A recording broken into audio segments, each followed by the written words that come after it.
If you're struggling to get views on your videos and it feels like the algorithm just ignoring your channel, today I'm going to show you how to make the algorithm love you. And that not just led to more views, but also led to more subscribers and being able to monetize your channel further. So let's go through this step by step. And the first step is to get really clear on what types of videos you want to be making. Now, that might sound really obvious, but you'd be amazed how many small YouTubers who don't get love from the algorithm skip over this topic, or they don't do it properly. And when I say don't do it properly, here's what I mean. See, a lot of small channels hear things like you need to be consistent, and so they take that information, they go okay, and they post one video a week for 6 months, and just assume that eventually their channel is going to hit this tipping point where the views just keep compounding, and eventually the challenge just blows up. But in reality, it doesn't work that way, because while being consistent in how often you upload, it's not the only area of consistency for your channel. Consistency can apply to the actual content of your video themselves. So for example, even if you're posting one video every single week, you are not being consistent if one week you're posting bass fishing videos and the next week you're posting League of Legends tips and tricks videos. Now I know that's an extreme example, but you get my point. So once you've got your niche down, that's when we can really start to work some magic with this strategy. The first thing we're going to do, let's do some inception level crap. I'll use this channel as an example here. So you want to take your niche in this case. It's how to grow on YouTube. You want to really thoroughly research it, and I know research sounds super vague. So don't worry, I'm going to show you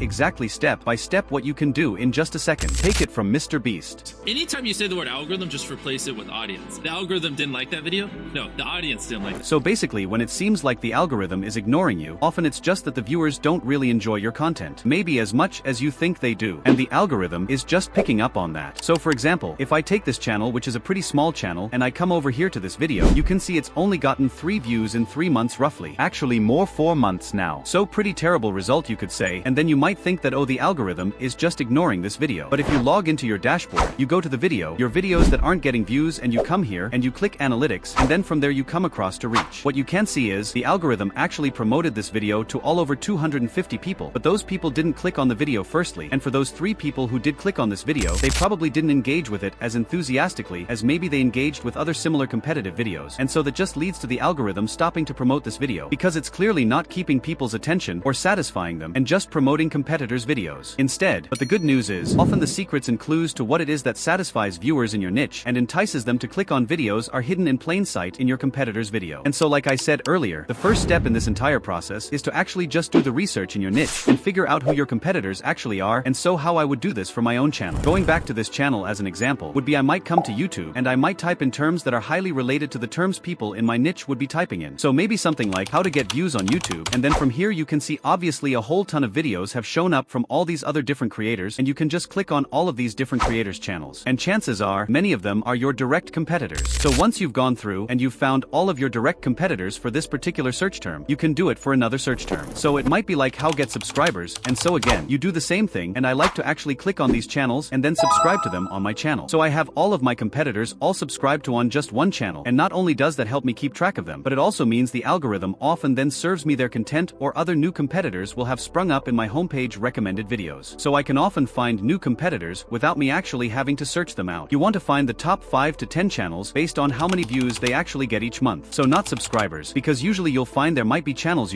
with huge amounts of subscribers that actually get beaten by channels with far less subscribers on a views per month basis. Now you can do this manually, obviously, but it is a bit of a pain. So the tool I like to use is called vidIQ. If you log into a vidIQ dashboard, you can come across here to competitors. I will say vidIQ is probably the only one I've used almost every single day for the last 6 to 7 years. Now they're not paying me to make this video or say any of this. If I have the vidIQ extension installed, what you can actually see is I'll get these extra little buttons here. It makes it a lot easier for me, and what I'm going to do is I'm going to hit this export CSV button, then we're going to click on export all of their videos. It's going to give us a ton of data that we can really dive into. We're trying to find what it is that people in our niche really engage with, because if we can do that, the algorithm is going to pick up. It's going to work for us in our favor to promote our videos to lots of people. I look at the likes of an individual video, because think about it. If you're watching a video that you think is really awesome and you want to show some support, the easiest thing you can do is hit like button. So figuring out which of our competitors' videos have the most likes can be really valuable. But there's a mistake everyone makes here, and that is they just look at overall number of likes. So for example, they might look at this video here which has 5,000 likes and 114,000 views, and compare it to this video here which has 55,000 likes, and they'll go, well, 55,000 likes is far more than 5,000. And so this video might be a better one, and it might be, but it's not really a fair comparison, because one of these videos has 100,000 views, the other one has almost 500,000 views, right? And so what we want to do do is not look at the number of likes overall on individual videos to get a feel for what it is our audience and our niche is resonating with. Instead, we want to look at the like rate. So what I mean by that is how many views does this video need to get on average. To get one like, if that number is higher, let's say on average it takes 100 views to get one like on the video. That's usually a bad thing because it means less people felt like they wanted to leave a like on that video, which indicates maybe less people enjoyed that video compared to a video that got a like for every 10 people who watched it. Now we will start executing on the next step of this strategy, which is okay, we found the videos that are really attracting people on this channel, and you can go through here, find all of the top 5 probably videos that are like performing the best, really dive into them. But for the sake of this example, I'm just going to pick the best one, which it seems to be this one. I'm going to show you the things I really look for in these videos. So the first thing, I like to look the actual video idea itself. What is the premise? What is the concept? So in this case, it's almost like a tips and tricks type video. Well, maybe I could create a video on my channel about the biggest mistakes that I think destroy people's growth. You can do this exact same thing with whatever it is the top videos your competitors have and which videos from your competitors have the highest like rates. For the thumbnail, you can see that the way it's kind of positioned. I wish I'd known. I wish I had known this. So in my thumbnail, if I was going to create a video like this, I might try and take into inspiration from that and try. Someone clicks on your video because they like the title, thumbnail, and idea. That's a very positive signal. Now after that, the other thing I'd really look at is the video length. So this video, for example, you can see is about 6 minutes. And again, I want to try and take inspiration from that and be like, hey, if I was to create these types of videos on my channel, I'd probably want to keep them around that length because it seems like according to the data, people really appreciate this sort of length of content. And then lastly, we'd want to actually look at the video itself. Now you can check it out yourself because it's an awesome video. I could take inspiration from this and figure out, okay, how's a cool kind of story-driven way that I could turn my tips and tricks or mistakes video into a story where I walk people step by step sort of through my previous experiences and how I sucked and then share how I fixed those things and how it positively impacted my channel. And so this research has got me thinking in a whole different way about how I might be able to create a video like this in a way that would satisfy my audience. Probably so much more. But before you jump in and do this, I want to warn you, don't make the mistake that I see so many people make. I've shown you how to figure out what are the best and you'll probably get better results because I know it's boring and people don't want to do it. But because it's boring, so few people do it, which is why you have such an advantage over almost everyone on the platform. If you can just do this one thing, and again you can do it manually completely for free, or you can use vidIQ to saves you a bit of time, and it's fast and easy to do. So that's it. You can support me by subscribe to my channel to learn more about how to create a YouTube automation channel, and I'll see you in the next video.